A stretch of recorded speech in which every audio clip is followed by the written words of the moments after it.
subseção I da força probante dos documentos.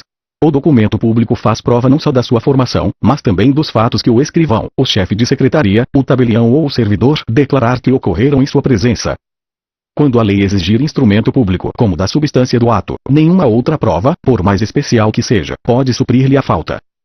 O documento feito por oficial público incompetente ou sem a observância das formalidades legais, sendo subscrito pelas partes, tem a mesma eficácia probatória do documento particular. As declarações constantes do documento particular escrito e assinado ou somente assinado presumem-se verdadeiras em relação ao signatário. Parágrafo único. Quando, todavia, contiver declaração de ciência de determinado fato, o documento particular prova a ciência, mas não o fato em si, incumbindo o ônus de prová-lo ao interessado em sua veracidade. A data do documento particular, quando a seu respeito surgir dúvida ou impugnação entre os litigantes, provar-se-á por todos os meios de direito. Parágrafo único. Em relação a terceiros, considerar-se-á datado o documento particular, no dia em que foi registrado, desde a morte de algum dos signatários, a partir da impossibilidade física que sobreveio a qualquer dos signatários, da sua apresentação em repartição pública ou em juízo, do ato ou do fato que estabeleça, de modo certo, a anterioridade da formação do documento. Considera-se autor do documento particular aquele que o fez e o assinou, aquele por conta de quem ele foi feito, estando assinado, aquele que, mandando compô-lo, não o firmou porque, conforme a experiência comum, não se costuma assinar, como livros empresariais e assentos domésticos. Considera-se autêntico o documento quando o tabelião reconhecer a firma do signatário, a autoria estiver identificada por qualquer outro meio legal de certificação, inclusive eletrônico, nos termos da lei, não houver impugnação da parte contra quem foi produzido o documento. O documento particular de cuja autenticidade não se duvida prova que o seu autor fez a declaração que lhe é atribuída. Parágrafo único. O documento particular admitido expressa ou tacitamente é indivisível, sendo vedado a parte que pretende utilizar-se dele aceitar os fatos que lhe são favoráveis e recusar os que são contrários ao seu interesse, salvo se provar que esses não ocorreram. O telegrama, o radiograma ou qualquer outro meio de transmissão tem a mesma força probatória do documento particular se o original constante da estação expedidora tiver sido assinado pelo remetente. Parágrafo único. A firma do remetente poderá ser reconhecida pelo tabelião, declarando-se essa circunstância no original depositado na estação expedidora. O telegrama ou radiograma presume-se conforme com o original, provando as datas de sua expedição e de seu recebimento pelo destinatário. As cartas e os registros domésticos provam contra quem os escreveu quando enunciam o recebimento de um crédito, contém anotação que visa a suprir a falta de título em favor de quem é apontado como credor, expressam conhecimento de fatos para os quais não se exija determinada prova. A nota escrita pelo credor em qualquer parte de documento representativo de obrigação, ainda que não assinada, faz prova em benefício do devedor. Parágrafo único. Aplica-se essa regra tanto para o documento que o credor conservar em seu poder quanto para aquele que se achar em poder do devedor ou de terceiro. Os livros empresariais provam contra seu autor, sendo lícito ao empresário, todavia, demonstrar, por todos os meios permitidos em direito, que os lançamentos não correspondem à verdade dos fatos. Os livros empresariais que preencham os requisitos exigidos por lei provam a favor de seu autor no litígio entre empresários. A escrituração contábil é indivisível e, se dos fatos que resultam dos lançamentos, uns são favoráveis ao interesse de seu autor e outros lhe são contrários, ambos serão considerados em conjunto, como unidade. O juiz pode ordenar, a requerimento da parte, a exibição integral dos livros empresariais e dos documentos do arquivo, na liquidação de sociedade, na sucessão por morte de sócio, quando e como determinar a lei. O juiz pode, de ofício, ordenar à parte a exibição parcial dos livros e dos documentos, extraindo-se deles a suma que interessar ao litígio, bem como reproduções autenticadas. Qualquer reprodução mecânica, como a fotográfica, a cinematográfica, a fonográfica ou de outra espécie, tem aptidão para fazer prova dos fatos ou das coisas representadas, se a sua conformidade com o documento original não for impugnada por aquele contra quem foi produzida. Primeiro, as fotografias digitais e as extraídas da rede mundial de computadores fazem prova das imagens que reproduzem, devendo, se impugnadas, ser apresentada a respectiva autenticação eletrônica ou, não sendo possível, realizada a perícia. Segundo, se tratar de fotografia publicada em jornal ou revista, será exigido um exemplar original do periódico, caso impugnada a veracidade pela outra parte. Terceiro, aplica-se o disposto neste artigo à forma impressa de mensagem eletrônica. As reproduções dos documentos particulares, fotográficas ou obtidas por outros processos de repetição, valem como certidões sempre que o escrivão ou o chefe de secretaria certificar sua conformidade com o original. A cópia de documento particular tem o mesmo valor probante que o original, cabendo ao escrivão, intimadas as partes, proceder à conferência e certificar a conformidade entre a cópia e o original. fazem a mesma prova que os originais. As certidões textuais de qualquer peça dos autos, do protocolo das audiências ou de outro livro a cargo do escrivão ou do chefe de secretaria, se extraídas por ele ou sob sua vigilância e por ele subscritas. Os traslados e as certidões extraídas por oficial público de instrumentos ou documentos lançados em suas notas. As reproduções dos documentos públicos, desde que autenticadas por oficial público ou conferidas em cartório com os respectivos originais. As cópias reprográficas de peças do próprio processo judicial declaradas autênticas pelo advogado, sob sua responsabilidade pessoal, se não lhes for impugnada a autenticidade. Os extratos digitais de bancos de dados públicos e privados, desde que atestado pelo seu emitente, sob as penas da lei, que as informações conferem com o que consta na origem. As reproduções digitalizadas de qualquer documento público ou particular, quando juntadas aos autos pelos órgãos da Justiça e seus auxiliares, pelo Ministério Público e seus auxiliares, pela Defensoria Pública e seus auxiliares, pelas procuradorias, pelas repartições públicas em geral e por advogados, ressalvada a alegação motivada e fundamentada de adulteração. Primeiro, os originais dos documentos digitalizados mencionados no inciso 6º deverão ser preservados pelo seu detentor até o final do prazo para a propositura de ação rescisória.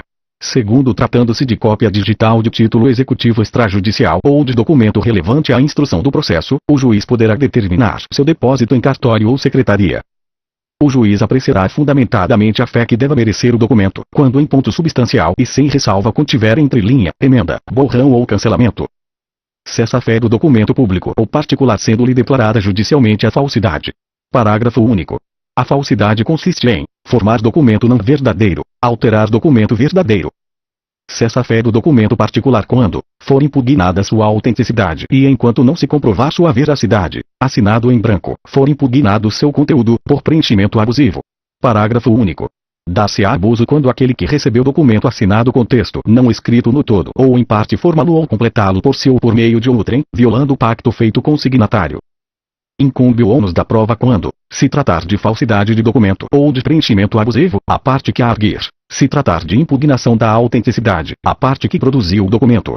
Subseção e indarguição de falsidade. A falsidade deve ser suscitada na contestação, na réplica ou no prazo de 15 dias, contado a partir da intimação da juntada do documento aos autos. Parágrafo único. Uma vez arguida, a falsidade será resolvida como questão incidental, salvo se a parte requerer que o juiz a decida como questão principal, nos termos do inciso 2º do. A parte arguirá a falsidade, expondo os motivos em que funda a sua pretensão e os meios com que provará o alegado. Depois de ouvida a outra parte no prazo de 15 dias, será realizado o exame pericial. Parágrafo único. Não se procederá ao exame pericial se a parte que produziu o documento concordar em retirá-lo. A declaração sobre a falsidade do documento, quando suscitada como questão principal, constará da parte dispositiva da sentença e sobre ela incidirá também a autoridade da coisa julgada. Subseção I da produção da prova documental. Incumbe à parte instruir a petição inicial ou a contestação com os documentos destinados a provar suas alegações. Parágrafo único.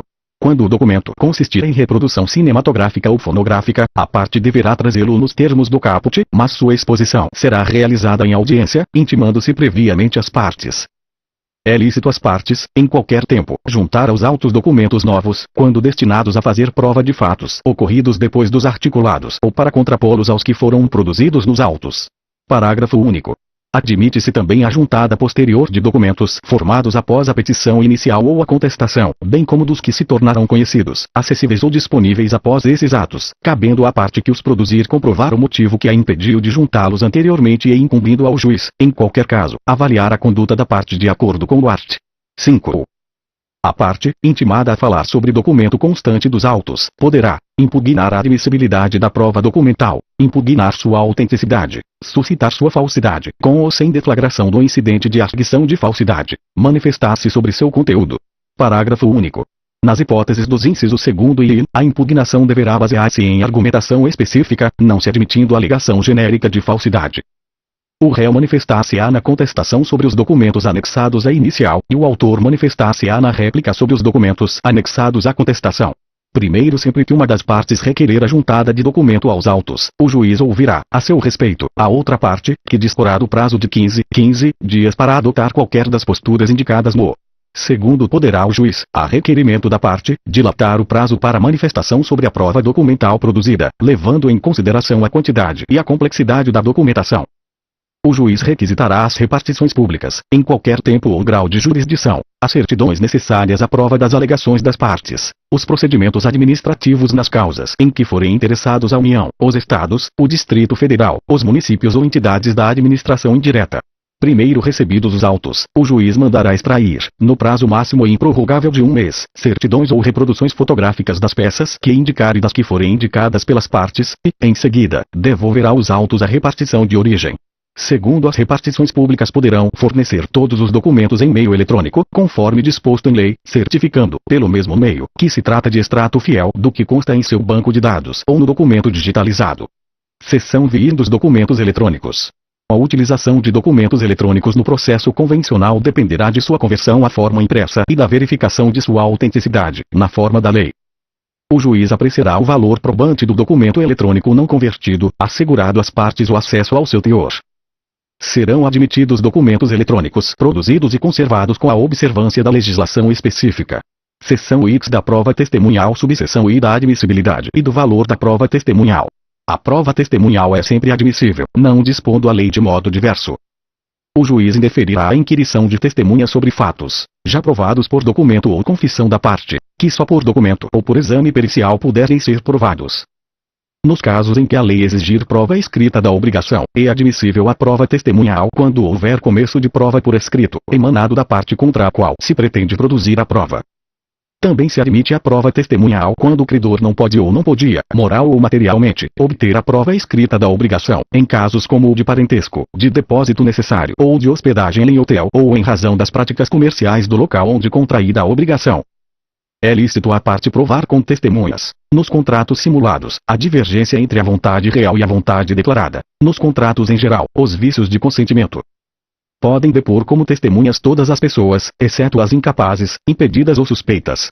Primeiro são incapazes, ou interdito por enfermidade ou deficiência mental, o que, acometido por enfermidade ou retardamento mental, ao tempo em que ocorreram os fatos, não podia discerni-los, ou, ao tempo em que deve depor, não está habilitado a transmitir as percepções, o que tiver menos de 16 anos, o cego e o surdo, quando a ciência do fato depender dos sentidos que lhes faltam. Segundo são impedidos, o cônjuge, o companheiro, o ascendente e o descendente em qualquer grau e o colateral, até o terceiro grau, de alguma das partes, por consanguinidade ou afinidade, salvo se o exigir o interesse público ou, tratando-se de causa relativa ao estado da pessoa, não se puder obter de outro modo a prova que o juiz repute necessária ao julgamento do mérito, o que é parte na causa, o que intervém em nome de uma parte, como o tutor, o representante legal da pessoa jurídica, o juiz, o advogado e outros que assistam ou tenham assistido as partes. Terceiro são suspeitos, o inimigo da parte ou seu amigo íntimo, o que tiver interesse no litígio. Quarto, sendo necessário, pode o juiz admitir o depoimento das testemunhas menores, impedidas ou suspeitas. Quinto, os depoimentos referidos no quarto serão prestados independentemente de compromisso, e o juiz lhes atribuirá o valor que possam merecer. A testemunha não é obrigada a depor sobre fatos que lhe acarretem grave dano, bem como ao seu cônjuge ou companheiro e aos seus parentes consanguíneos ou afins, em linha reta ou colateral, até o terceiro grau, a cujo respeito, por estado ou profissão, deve guardar sigilo. Salvo disposição especial em contrário, as testemunhas devem ser ouvidas na sede do juízo. Parágrafo único. Quando a parte ou a testemunha, por enfermidade ou por outro motivo relevante, estiver impossibilitada de comparecer, mas não de prestar depoimento, o juiz designará, conforme as circunstâncias, dia, hora e lugar para inquiri-la. Subseção I da produção da prova testemunhal. O rol de testemunhas conterá, sempre que possível, o nome, a profissão, o estado civil, a idade, o número de inscrição no cadastro de pessoas físicas, o número de registro de identidade e o endereço completo da residência e do local de trabalho. Depois de apresentado o rol de que tratam os parágrafo 4 e 5 do, a parte só pode substituir a testemunha, que falecer, que, por enfermidade, não estiver em condições de depor, que, tendo mudado de residência ou de local de trabalho, não for encontrada. Quando for arrolado como testemunha, o juiz da causa declarar-se-á impedido, se tiver conhecimento de fatos que possam influir na decisão, caso em que será vedado a parte que o incluiu no rol desistir de seu depoimento. Se nada souber, mandará excluir o seu nome.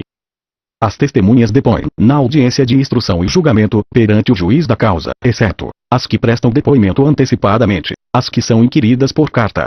Primeiro, a oitiva de testemunha que residir em comarca, seção ou subseção judiciária diversa daquela onde tramita o processo poderá ser realizada por meio de videoconferência ou outro recurso tecnológico de transmissão e recepção de sons e imagens em tempo real, o que poderá ocorrer, inclusive, durante a audiência de instrução e julgamento.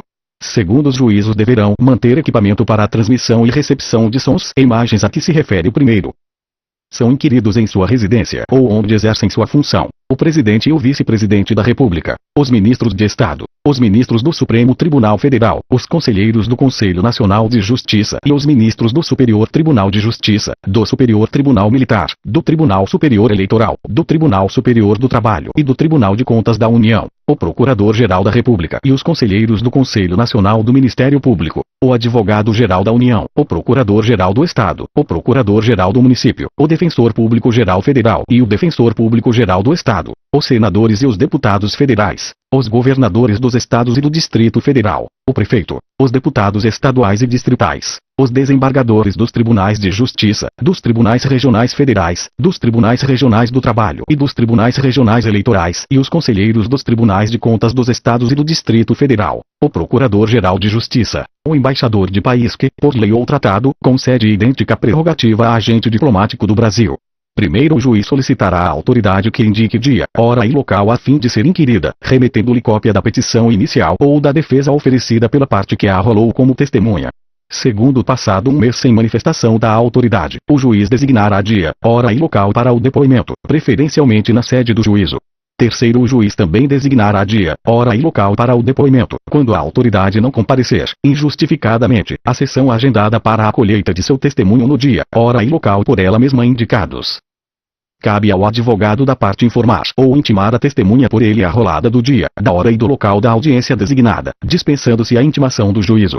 Primeiro, a intimação deverá ser realizada por carta com aviso de recebimento, cumprindo ao advogado juntar aos autos, com antecedência de pelo menos 3 dias da data da audiência, cópia da correspondência de intimação e do comprovante de recebimento.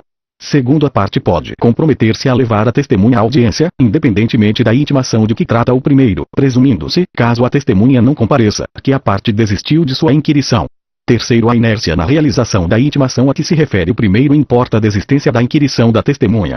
Quarto, a intimação será feita pela via judicial quando for frustrada a intimação prevista no primeiro deste artigo, sua necessidade for devidamente demonstrada pela parte ao juiz, figurar no rol de testemunha servidor público ou militar, hipótese em que o juiz o requisitará ao chefe da repartição ou ao comando do corpo em que servir. A testemunha houver sido arrolada pelo Ministério Público ou pela Defensoria Pública. A testemunha for uma daquelas previstas no quinto, a testemunha que, intimada na forma do primeiro ou do quarto, deixar de comparecer sem motivo justificado, será conduzida e responderá pelas despesas do adiamento. O juiz inquirirá as testemunhas separada e sucessivamente, primeiro as do autor e depois as do réu, e providenciará para que uma não ouça o depoimento das outras. Parágrafo único. O juiz poderá alterar a ordem estabelecida no caput, se as partes concordarem.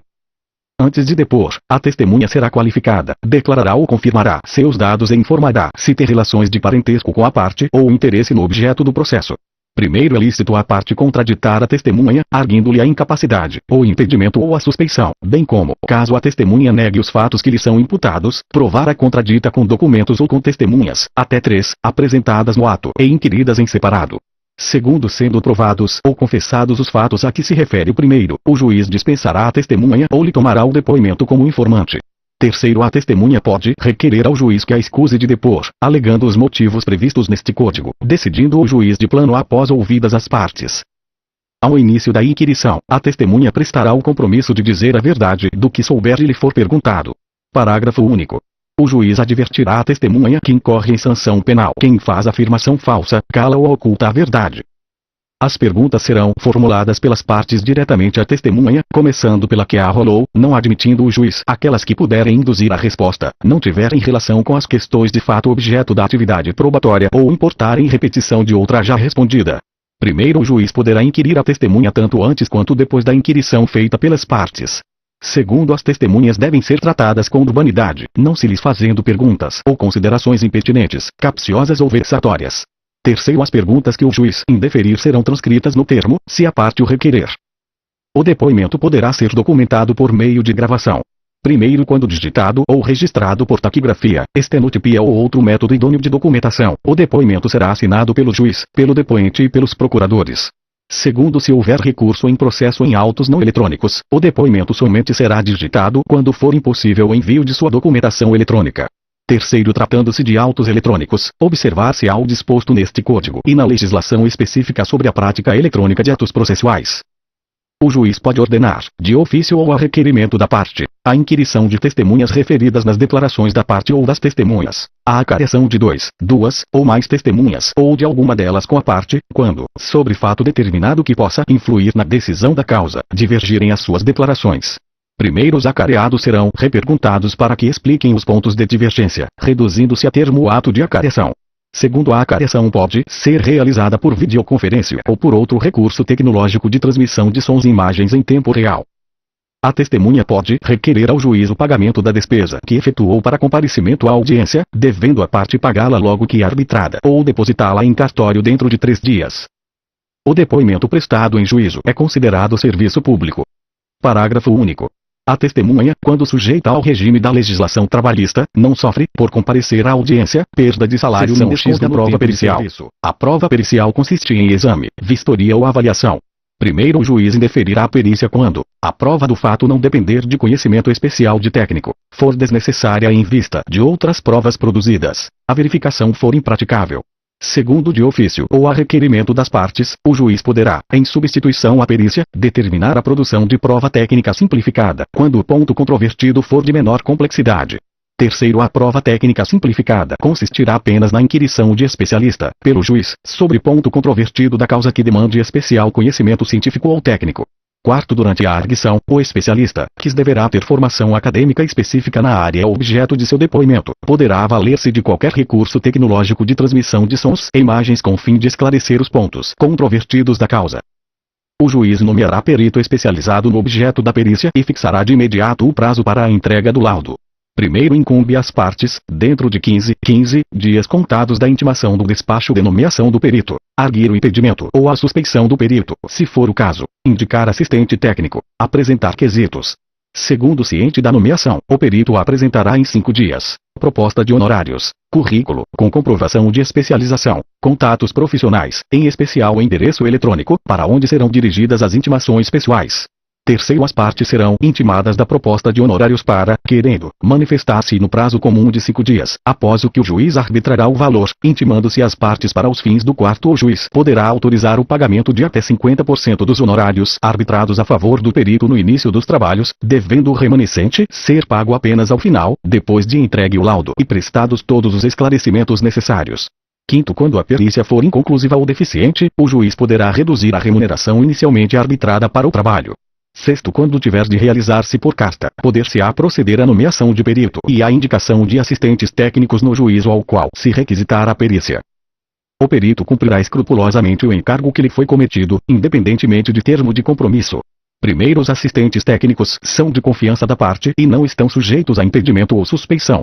Segundo, o perito deve assegurar aos assistentes das partes o acesso e o acompanhamento das diligências e dos exames que realizar, com prévia comunicação, comprovada nos autos, com antecedência mínima de 5 dias. O perito pode excusar-se ou ser recusado por impedimento ou suspeição. Parágrafo único. O juiz, ao aceitar a escusa ou ao julgar procedente a impugnação, nomeará novo perito. O perito pode ser substituído quando faltar-lhe conhecimento técnico ou científico, sem motivo legítimo, deixar de cumprir o encargo no prazo que lhe foi assinado. Primeiro, no caso previsto no inciso 2º, o juiz comunicará a ocorrência à corporação profissional respectiva, podendo, ainda, impor multa ao perito, fixada tendo em vista o valor da causa e o possível prejuízo decorrente do atraso no processo. Segundo, o perito substituído restituirá, no prazo de 15 dias, os valores recebidos pelo trabalho não realizado, sob pena de ficar impedido de atuar como perito judicial pelo prazo de 5 anos. Terceiro, não ocorrendo a restituição voluntária de que trata o segundo, a parte que tiver realizado o adiantamento dos honorários poderá promover execução contra o perito, na forma dos arts. 513 e seguintes deste Código, com fundamento na decisão que determinar a devolução do numerário. As partes poderão apresentar quesitos suplementares durante a diligência, que poderão ser respondidos pelo perito previamente ou na audiência de instrução e julgamento. Parágrafo único. O escrivão dará à parte contrária ciência da juntada dos quesitos aos autos. Incumbe ao juiz indeferir quesitos impertinentes, formular os quesitos que entender necessários ao esclarecimento da causa. As partes podem, de comum acordo, escolher o perito, indicando mediante requerimento, desde que sejam plenamente capazes, a causa possa ser resolvida por autocomposição. Primeiro, as partes, ao escolher o perito, já devem indicar os respectivos assistentes técnicos para acompanhar a realização da perícia, que se realizará em data e local previamente anunciados. Segundo, o perito e os assistentes técnicos devem entregar, respectivamente, laudo e pareceres em prazo fixado pelo juiz. Terceiro, a perícia consensual substitui, para todos os efeitos, a que seria realizada por perito nomeado pelo juiz. O juiz poderá dispensar prova pericial quando as partes, na inicial e na contestação, apresentarem, sobre as questões de fato, pareceres técnicos ou documentos elucidativos que considerar suficientes. O laudo pericial deverá conter a exposição do objeto da perícia, a análise técnica ou científica realizada pelo perito, a indicação do método utilizado, esclarecendo e demonstrando ser predominantemente aceito pelos especialistas da área do conhecimento da qual se originou, resposta conclusiva a todos os quesitos apresentados pelo juiz, pelas partes e pelo órgão do Ministério Público. Primeiro, no laudo, o perito deve apresentar sua fundamentação em linguagem simples e com coerência lógica, indicando como alcançou suas conclusões. Segundo, é vedado ao perito ultrapassar os limites de sua designação, bem como emitir opiniões pessoais que excedam o exame técnico ou científico do objeto da perícia. Terceiro, para o desempenho de sua função, o perito e os assistentes técnicos podem valer-se de todos os meios necessários, ouvindo testemunhas, obtendo informações, solicitando documentos que estejam em poder da parte, de terceiros ou em repartições públicas, bem como instruir o laudo com planilhas, mapas, plantas, desenhos, fotografias ou outros elementos necessários ao esclarecimento do objeto da perícia. As partes terão ciência da data e do local designados pelo juiz ou indicados pelo perito para ter início a produção da prova. Tratando-se de perícia complexa que abranja mais de uma área de conhecimento especializado, o juiz poderá nomear mais de um perito, e a parte, indicar mais de um assistente técnico. Se o perito, por motivo justificado, não puder apresentar o laudo dentro do prazo, o juiz poderá conceder-lhe, por uma vez, prorrogação pela metade do prazo originalmente fixado. O perito protocolará o laudo em juízo, no prazo fixado pelo juiz, pelo menos 20 dias antes da audiência de instrução e julgamento. Primeiro, as partes serão intimadas para, querendo, manifestar-se sobre o laudo do perito do juízo no prazo comum de 15 dias, podendo o assistente técnico de cada uma das partes, em igual prazo, apresentar seu respectivo parecer. Segundo, o perito do juízo tem o dever de, no prazo de 15 dias, esclarecer ponto, sobre o qual exista divergência ou dúvida de qualquer das partes, do juiz ou do órgão do Ministério Público, divergente apresentado no parecer do assistente técnico da parte.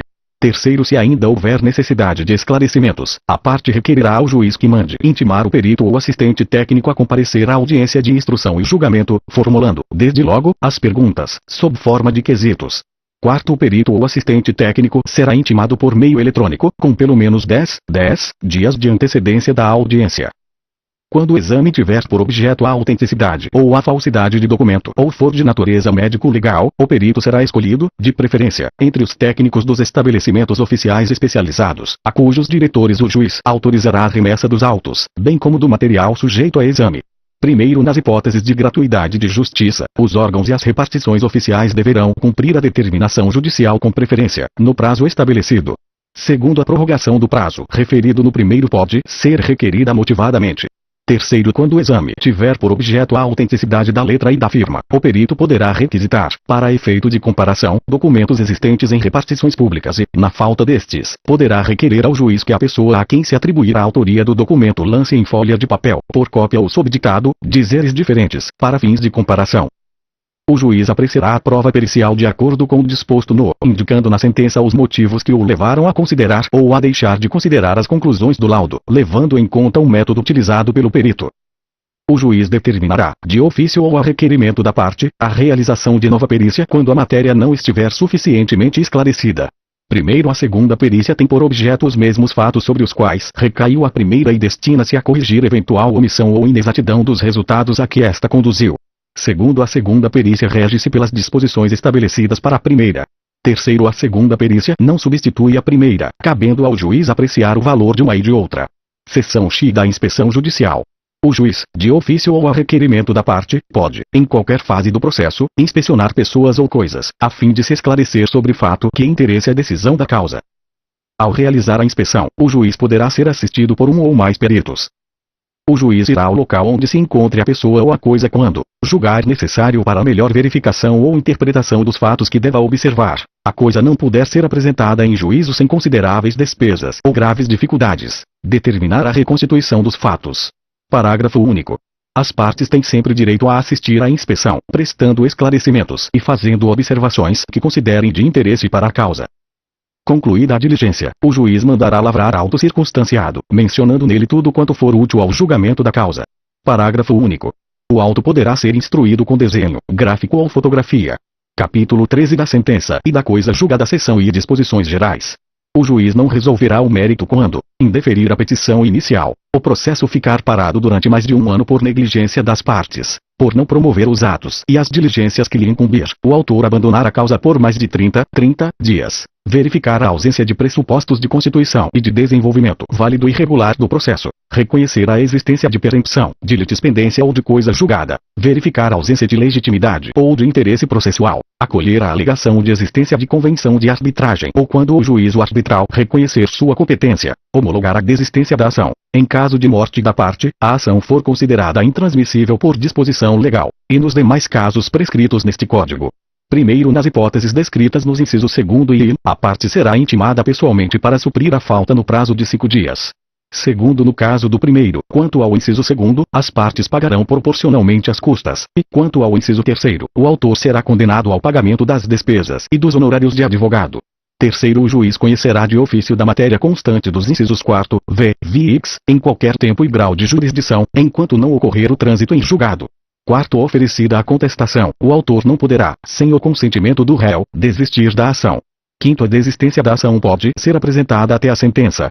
Sexto, oferecida a contestação, a extinção do processo por abandono da causa pelo autor depende de requerimento do réu. Sétimo, interposta a apelação em qualquer dos casos de que tratam os incisos deste artigo, o juiz terá 5 dias para retratar-se.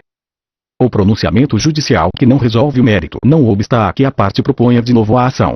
Primeiro, no caso de extinção em razão de litispendência e nos casos dos incisos I, V e sétimo do, a propositura da nova ação depende da correção do vício que levou à sentença sem resolução do mérito. Segundo a petição inicial, todavia, não será despachada sem a prova do pagamento ou do depósito das custas e dos honorários de advogado. Terceiro, se o autor der causa, por 3 vezes, a sentença fundada em abandono da causa, não poderá propor nova ação contra o réu com o mesmo objeto, ficando-lhe ressalvada, entretanto, a possibilidade de alegar em defesa o seu direito. Haverá resolução de mérito quando o juiz acolher ou rejeitar o pedido formulado na ação ou na reconvenção, decidir, de ofício ou a requerimento, sobre a ocorrência de decadência ou prescrição, homologar a. o reconhecimento da procedência do pedido formulado na ação ou na reconvenção, b. a transação, c. a renúncia à pretensão formulada na ação ou na reconvenção. Parágrafo único. Ressalvada a hipótese do primeiro do, a prescrição e a decadência não serão reconhecidas sem que antes seja dada às partes oportunidade de manifestar-se. Desde que possível, o juiz resolverá o mérito sempre que a decisão for favorável à parte a quem aproveitaria eventual pronunciamento nos termos do seção I dos elementos e dos efeitos da sentença. São elementos essenciais da sentença: o relatório, que conterá os nomes das partes, a identificação do caso, com a suma do pedido e da contestação, e o registro das principais ocorrências havidas no andamento do processo, os fundamentos, em que o juiz analisará as questões de fato e de direito, o dispositivo, em que o juiz resolverá as questões principais que as partes lhe submeterem.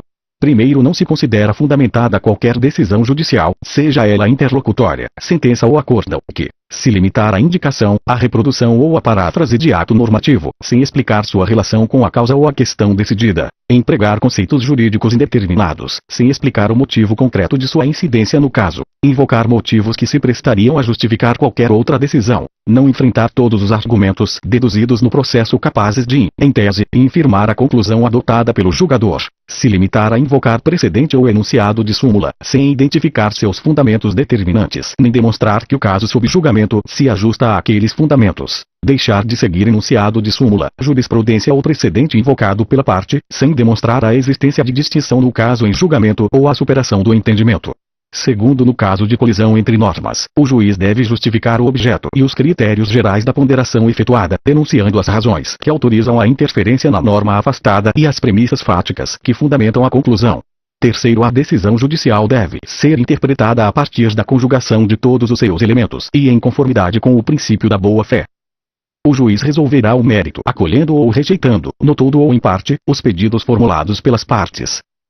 Na ação relativa à obrigação de pagar quantia, ainda que formulado pedido genérico, a decisão definirá desde logo a extensão da obrigação, o índice de correção monetária, a taxa de juros, o termo inicial de ambos e a periodicidade da capitalização dos juros, se for o caso, salvo quando não for possível determinar, de modo definitivo, o montante devido. A apuração do valor devido depender da produção de prova de realização demorada ou excessivamente dispendiosa, assim reconhecida na sentença.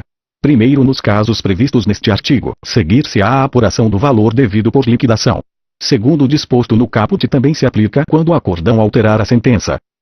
É vedado ao juiz proferir decisão de natureza diversa da pedida, bem como condenar a parte em quantidade superior ou em objeto diverso do que lhe foi demandado. Parágrafo único. A decisão deve ser certa, ainda que resolva a relação jurídica condicional. Se, depois da propositura da ação, algum fato constitutivo, modificativo ou extintivo do direito influir no julgamento do mérito, caberá ao juiz tomá-lo em consideração, de ofício ou a requerimento da parte, no momento de proferir a decisão. Parágrafo único. Se constatar de ofício o fato novo, o juiz ouvirá as partes sobre ele antes de decidir.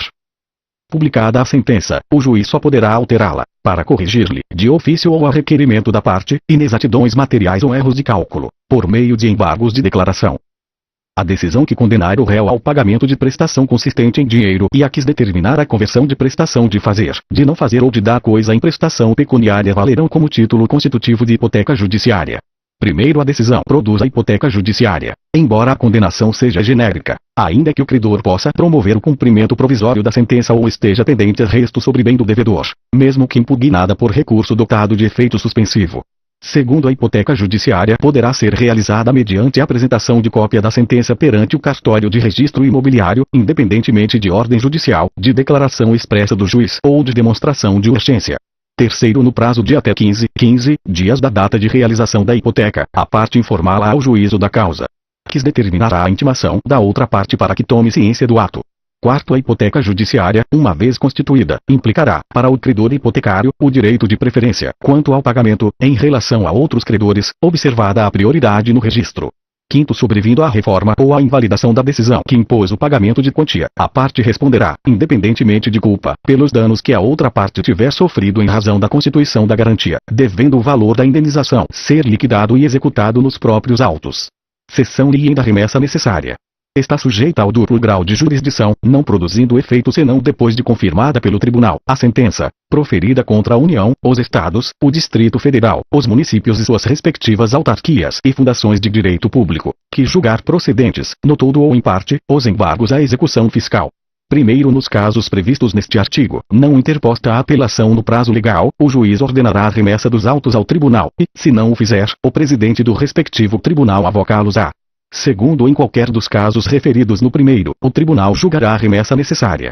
Terceiro, não se aplica o disposto neste artigo quando a condenação ou o proveito econômico obtido na causa for de valor certo e líquido inferior a 1.000 salários mínimos para a União e as respectivas autarquias e fundações de direito público, 500 salários mínimos para os Estados, o Distrito Federal, as respectivas autarquias e fundações de direito público e os municípios que constituam capitais dos Estados, 100 salários mínimos para todos os demais municípios e respectivas autarquias e fundações de direito público.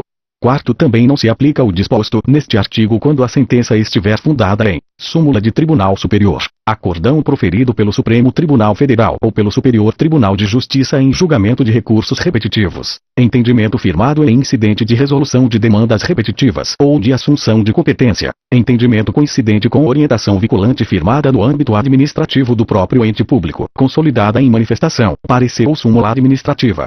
Seção IV do julgamento das ações relativas às prestações de fazer, de não fazer e de entregar coisa.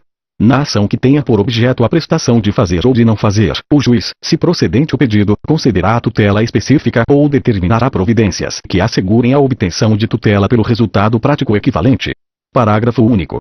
Para a concessão da tutela específica destinada a inibir a prática, a reiteração ou a continuação de um ilícito, ou a sua remoção, é irrelevante a demonstração da ocorrência de dano ou da existência de culpa ou dolo.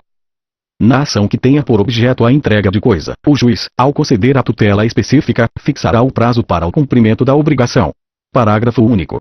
Tratando-se de entrega de coisa determinada pelo gênero e pela quantidade, o autor individualizá-la na petição inicial. se lhe couber a escolha, ou, se a escolha couber ao réu, este a entregará individualizada, no prazo fixado pelo juiz. A obrigação somente será convertida em perdas e danos se o autor o requerer, ou se impossível a tutela específica ou a obtenção de tutela pelo resultado prático equivalente. A indenização por perdas e danos dar-se-á sem prejuízo da multa fixada periodicamente para compelir o réu ao cumprimento específico da obrigação. Na ação que tenha por objeto a emissão de declaração de vontade, a sentença que julgar procedente o pedido, uma vez transitada em julgado, produzirá todos os efeitos da declaração não emitida. Seção V da coisa julgada. Denomina-se coisa julgada material a autoridade que torna imutável e indiscutível a decisão de mérito, não mais sujeita a recurso. A decisão que julgar total ou parcialmente o mérito tem força de lei nos limites da questão principal expressamente decidida.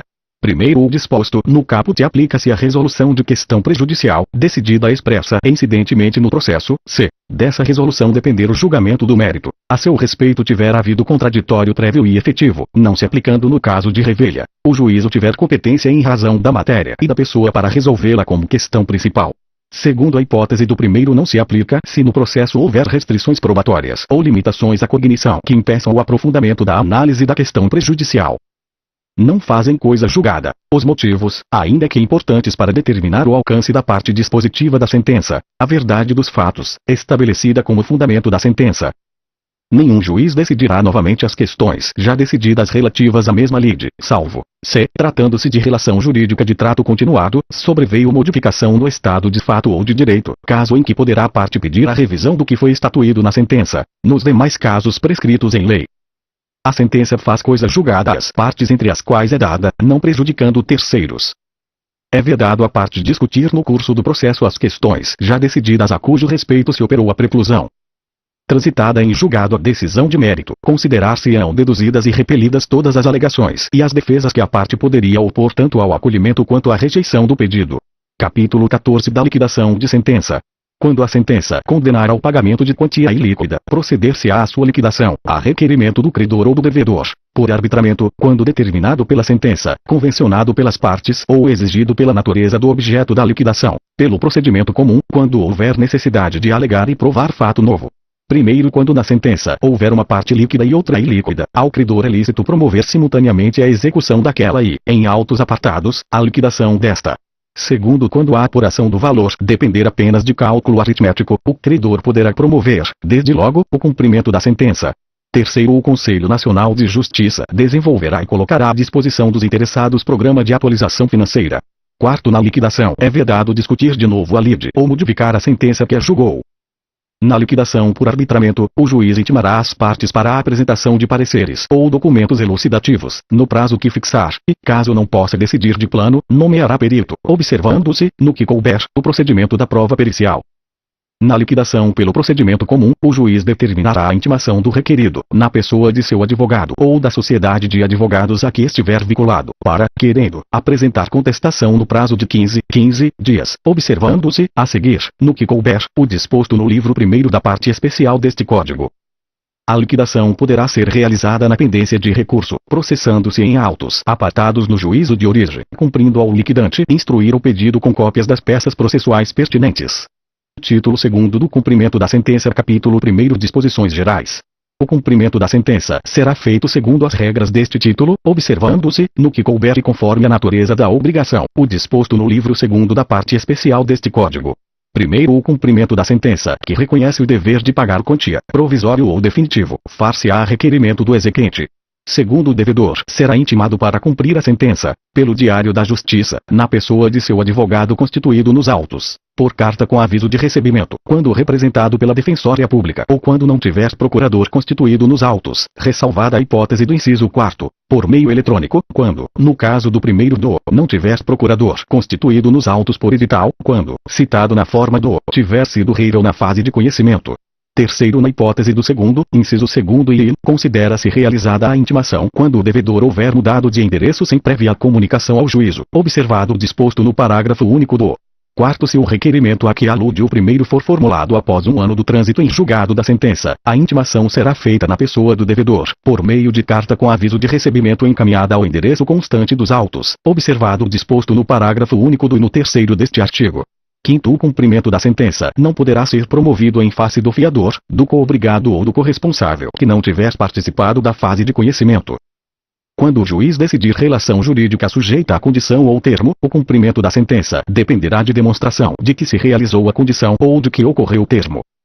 São títulos executivos judiciais, cujo cumprimento dar-se-á de acordo com os artigos previstos neste título. As decisões proferidas no processo civil que reconheçam a exigibilidade de obrigação de pagar quantia, de fazer, de não fazer ou de entregar coisa. A decisão homologatória de autocomposição judicial. A decisão homologatória de autocomposição extrajudicial de qualquer natureza. O formal e a certidão de partilha, exclusivamente em relação ao inventariante, aos herdeiros e aos sucessores a título singular ou universal. O crédito de auxiliar da justiça, quando as custas, emolumentos ou honorários tiverem sido aprovados por decisão judicial. A sentença penal condenatória transitada em julgado. A sentença arbitral. A sentença estrangeira homologada pelo Superior Tribunal de Justiça. A decisão interlocutória estrangeira, após a concessão do exequatur carta rogatória pelo Superior Tribunal de Justiça. Vetado. Primeiro, nos casos dos incisos via nono, o devedor será citado no juízo civil para o cumprimento da sentença ou para a liquidação no prazo de 15 dias. Segundo, a autocomposição judicial pode envolver sujeito estranho ao processo e versar sobre relação jurídica que não tenha sido deduzida em juízo. O cumprimento da sentença efetuar-se-á perante os tribunais, nas causas de sua competência originária. O juízo que decidiu a causa no primeiro grau de jurisdição. O juízo civil competente, quando se tratar de sentença penal condenatória, de sentença arbitral, de sentença estrangeira ou de acordão proferido pelo Tribunal Marítimo. Parágrafo único. Nas hipóteses dos incisos 2º e o exequente poderá optar pelo juízo do atual domicílio do executado, pelo juízo do local onde se encontrem os bens sujeitos à execução ou pelo juízo do local onde deva ser executada a obrigação de fazer ou de não fazer, casos em que a remessa dos autos do processo será solicitada ao juízo de origem. A decisão judicial transitada em julgado poderá ser levada a protesto, nos termos da lei, depois de transcorrido o prazo para pagamento voluntário previsto no primeiro, para efetivar o protesto, incumbe ao exequente apresentar certidão de teor da decisão. Segundo, a certidão de teor da decisão deverá ser fornecida no prazo de 3 dias e indicará o nome e a qualificação do exequente e do executado, o número do processo, o valor da dívida e a data de decurso do prazo para pagamento voluntário. Terceiro, o executado que tiver proposto ação rescisória para impugnar a decisão exequenda pode requerer, às suas expensas e sob sua responsabilidade, a anotação da propositura da ação à margem do título protestado. Quarto, a requerimento do executado, o protesto será cancelado por determinação do juiz, mediante ofício a ser expedido ao cartório, no prazo de 3 dias, contado da data de protocolo do requerimento, desde que comprovada a satisfação integral da obrigação. Todas as questões relativas à validade do procedimento de cumprimento da sentença e dos atos executivos subsequentes poderão ser arguidas pelo executado nos próprios autos e nestes serão decididas pelo juiz. Aplicam-se as disposições relativas ao cumprimento da sentença, provisório ou definitivo, e à liquidação, no que couber, as decisões que concederem tutela provisória.